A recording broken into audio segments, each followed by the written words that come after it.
Hey everybody, Nick Espinoza, your chief security fanatic here. And in OpenAI news, if you didn't know, they were hacked.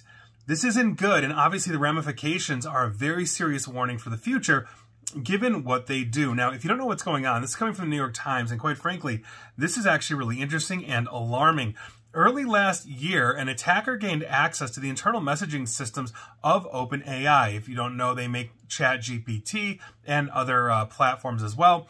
And this attacker stole details about the design of the company's AI technologies. Now, this attacker lifted details from discussions in an online forum where employees were talking about OpenAI's latest technologies, and this is according to two people familiar with the incident, but they did not get into the system, apparently, where OpenAI houses and builds its actual AI. But they did get into the discussions, which meant a lot of internal information was being shared back and forth, aka intellectual property. Now, OpenAI executives revealed the incident to employees during an all-hands-on meeting, basically at the company's San Francisco offices in April of last year, so we're talking over a year ago, and informed its board of directors, according to those two people who basically said they discussed sensitive information, but they were going to discuss the sensitive information on the condition of anonymity. But here's the thing. The executives decided not to share the news publicly because they deemed that no information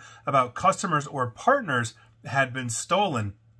Meaning, while they got internal secrets, they didn't actually get secrets or information on any one of OpenAI's customers or partners. Now, the executives did not consider the incident a threat to national security because they believe that the attacker was a private individual with no known ties to foreign government. How they came to that conclusion?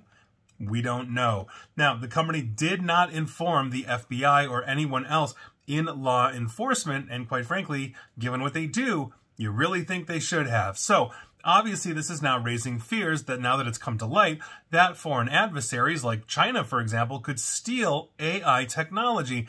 And basically, while obviously this is a lot of work and research tools, this could endanger U.S. national security, and that's obviously a huge issue. This is also leading to questions about how seriously OpenAI is actually treating its security, the exposed basically fractures inside the company, about risks of artificial intelligence, and on and on and on. And that's a very good question, is if they are playing fast and loose with their security, that's a huge issue, especially as they're developing more advanced artificial intelligences that they are not releasing to the public. But if a foreign adversary gets their hands on it, that's a very huge issue. Now, Open the Breach, excuse me. And if you can tell, I'm still under the weather today.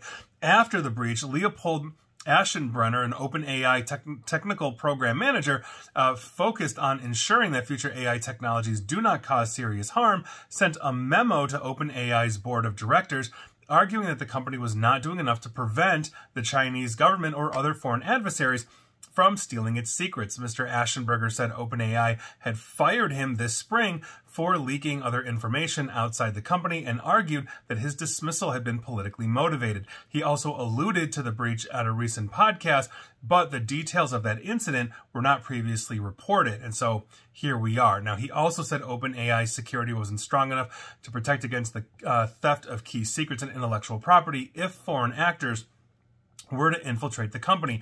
And we've seen major tech companies get hit in many ways before. Apple, for example, has been hit. Tesla has been hit. OpenAI, another bleeding edge company, is totally a target for these kinds of things. Now, to give OpenAI their due, their spokeswoman, Liz Bourgeois, said, and I quote, "We appreciate the concerns Leopold raised while at OpenAI, and this did not lead to his separation. While we share his commitment to building safe AGI, or artificial general intelligence, we disagree with many of the claims he has since made about our work. This includes his characterizations of our security, notably this incident, which we addressed and shared with our board before he joined the company," end quote.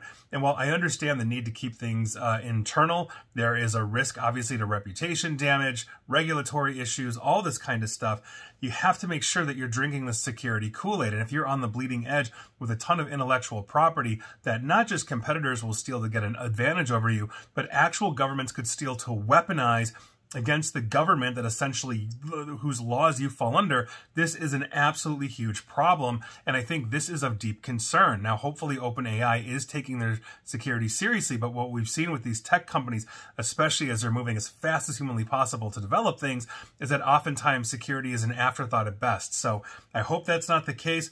We're going to see what happens, but quite frankly, I personally, in my opinion, am not believing OpenAI, and quite frankly, I probably think they are running fast and loose. Again, my opinion, we'll see what happens here, but God forbid they get hit and all of their deepest, most advanced technology gets in the hands of an adversary. That's something that nobody ever wants to see, and so hopefully we'll never see it.